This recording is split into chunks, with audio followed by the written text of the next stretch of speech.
Hello, Carl here with Sustainability Theory News. We're over at the Permaculture Research Institute, and they have an article on how to build a solar dehydrator to preserve your food. Now, you got some dried fruits; those can go great without even rehydrating them. But things like rice and beans or other grains, you're going to need to probably rehydrate them before you can eat them. But a solar food dehydrator is actually a very simple concept. Theirs here is painted all black. They have a solar collector that collects sunlight and heat ideally, so that's why it's painted black. And then it has a tilt here, and this is a sealed box basically with a glass top to let in the heat. We'll show you a picture in a second.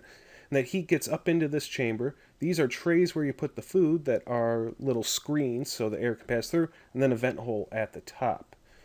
Now, they have some pretty decent instructions, that no blueprints. In fact, I work with a charity who's trying to build blueprints for one. This is the prototype they built in Guatemala.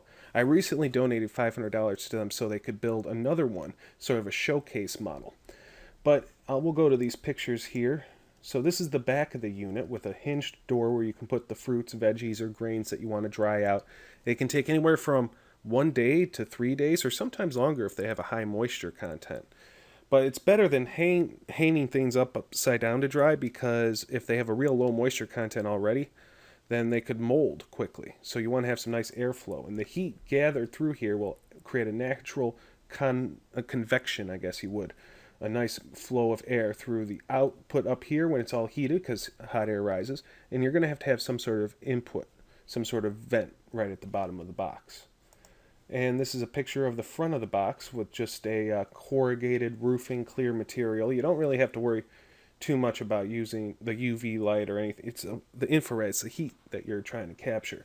I've heard that these things are okay for greenhouses, but they do block some of the UV light.